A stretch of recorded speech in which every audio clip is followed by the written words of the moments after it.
La democracia mexicana ha venido haciendo paso a paso en varios logros en materia de paridad de género y violencia electoral. Hay avances, pero también importantes logros. Para hablar de ello, agradezco a la consejera electoral del INE, Carla Humphrey, quien está con nosotros en la entrevista. ¿Cómo está, consejera?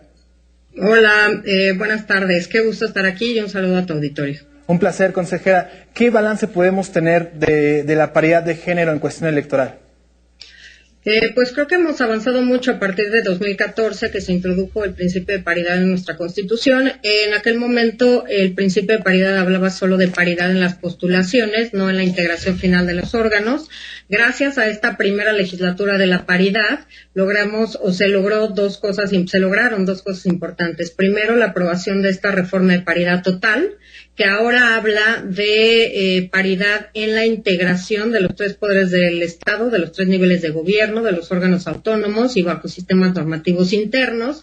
Esta reforma fue publicada el 6 de junio de 2019 y además esta reforma que modifica 8 distintas leyes para tener un marco normativo para prevenir, atender, sancionar, reparar y erradicar la violencia política en razón de género. Esta se publicó el 13 de abril del año pasado, es decir, tiene un poco más de un año de vigencia esta ley. Estas dos reformas tuvieron que armonizarse en todas las legislaciones estatales.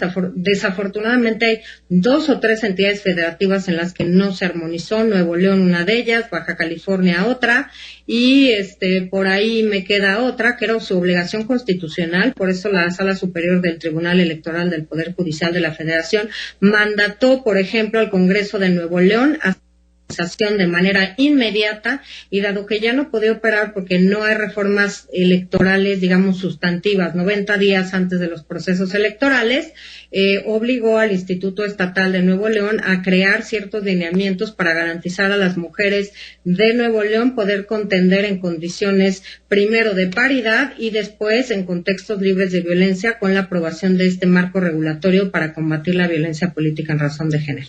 Consejera, pareciera que hay avances, pero hay viejas prácticas también. Hay quienes todavía siguen en el siglo XX, por así decirlo, en el trato a la mujer. ¿Qué nos puede decir al respecto?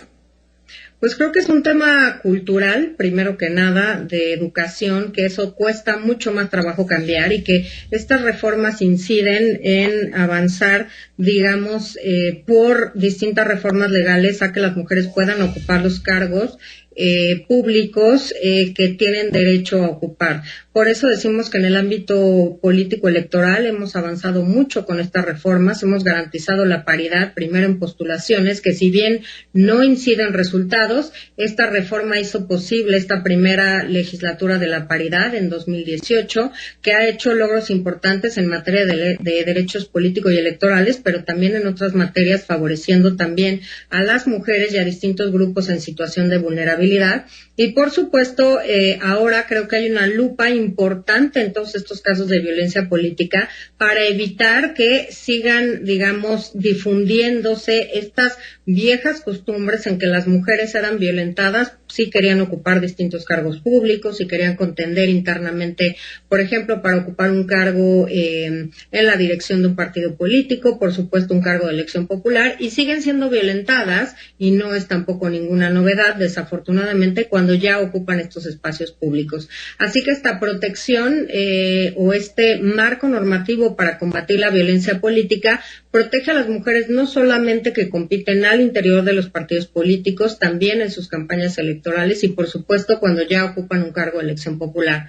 Y me gustaría decir que pues hemos logrado este avance sustantivo en materia política y electoral con base en acuerdos, en sentencias y después en reformas constitucionales y legales, pero que es la manera que hemos tenido para ir afianzando estos logros en cuanto a abrir mayores espacios para mujeres y además que contiendan en condiciones libres de violencia, pero que desafortunadamente entendemos que es un proceso educativo, cultural, que va a tomar mucho más tiempo en cambiar cuando las personas nos veamos así, como personas, no como mujeres, no como hombres, no como quién tiene derecho o no a ocupar un espacio, con tener un país incluyente en el que todas las voces sean escuchadas y en que todas y todos quepamos y podamos, digamos, materializar el plan de vida que nos hemos planteado. Creo que eso es lo relevante a final de cuentas, saber que estamos en la construcción de un país incluyente. Hoy el INE ha aprobado distintas acciones afirmativas, 5,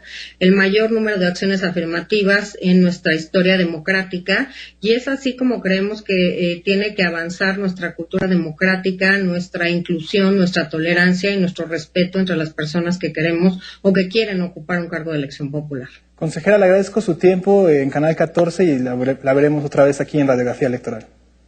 Muchas gracias, y creo que sí, luego tendremos que evaluar cómo funcionó esta reforma y también las acciones afirmativas para que estas personas puedan tener acceso justamente a ocupar un cargo en la Cámara de Diputados y Diputadas.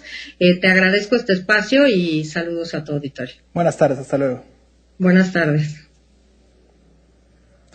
¿Cómo opera? ¿Cuáles son las facultades y cómo